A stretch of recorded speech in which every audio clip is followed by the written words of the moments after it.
5 seconds to go.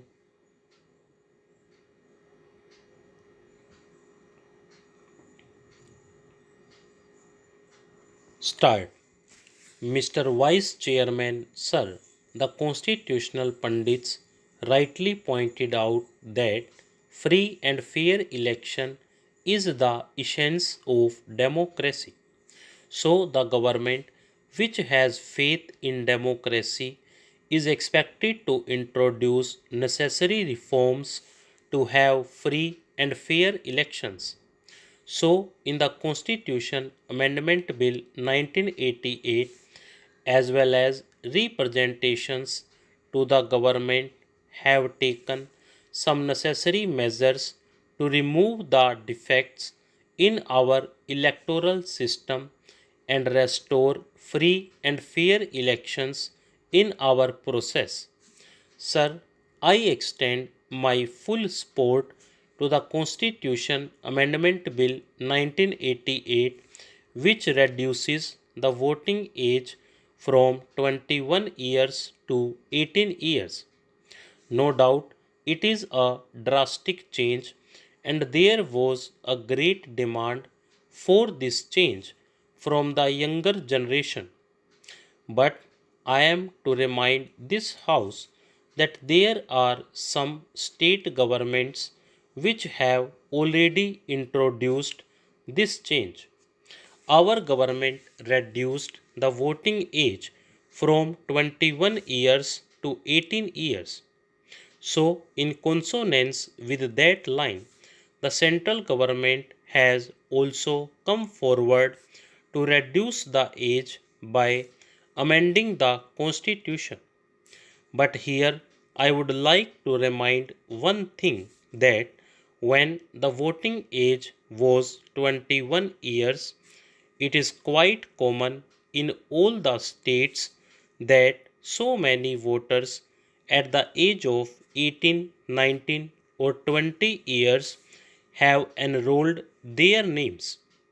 When you reduce the age from 21 years to 18 years, it is quite natural that the people who are at the age of 15 or 16 years may also come forward to enroll their names in the electoral rolls. To avoid this influx, I would like to appeal to the government that without any delay, the multi-purpose card must be introduced. I am glad that the government has given an assurance to introduce the identity card system.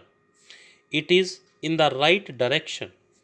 Sir, the Honorable Minister, in the name of reforming the electoral process, has taken some steps to curb the rights of the states. For example, under Section 13, he has introduced a new section by which all the officers and members of the staff who are actually under the control of the state government are brought under the control of the Election Commission during the election period, and not only for control but also for discipline purpose and other purposes. They are under their control. Sir, earlier they were assisting the election commission.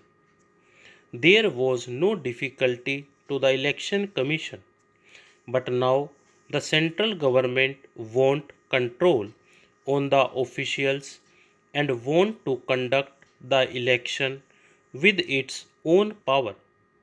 In the name of giving powers to the election commission, it has amended this. It has moved this proposal with a bad motive.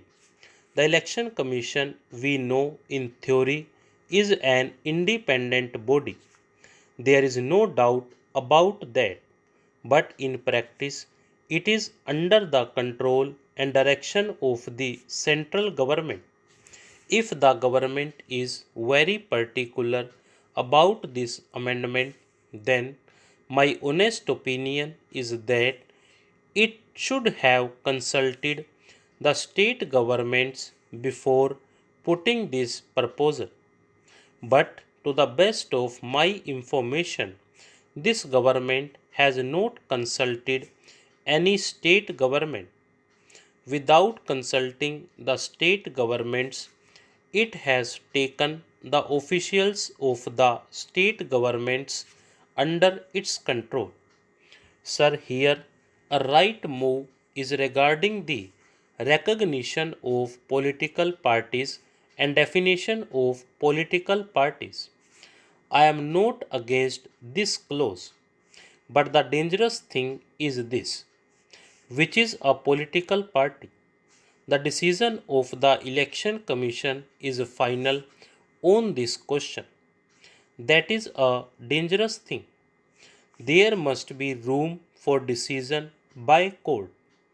If the decision of the Election Commission is final, then there will be no democracy because, as I stated earlier, we know by experience that the Election Commission is under the control and influence of the party in power at the center.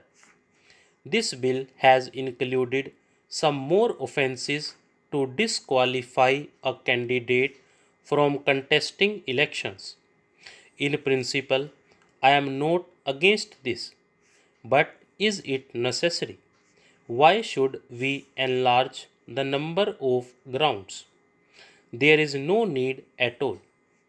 If anybody is convicted by the court, it is the people who reject him in the poll. Why do you unnecessarily increase the grounds for disqualification? It will give room for the talk that the government is always for restricted democracy and not for liberal democracy. We cannot give room for such suspicion or apprehension by the people. I am not against this in principle. Of course, in case of certain valid grounds, it may be necessary. But at the same time, if you enlarge the grounds in this way, the party in power, either at the center or in the states, will misuse the power to disqualify any contesting candidate. For example, one or two persons in a local area may be influential, but with the help of the local police, they may get punished, thereby preventing them from contesting the election. That is why the clause, which include more grounds for disqualification, must be deleted from this amendment. Stop.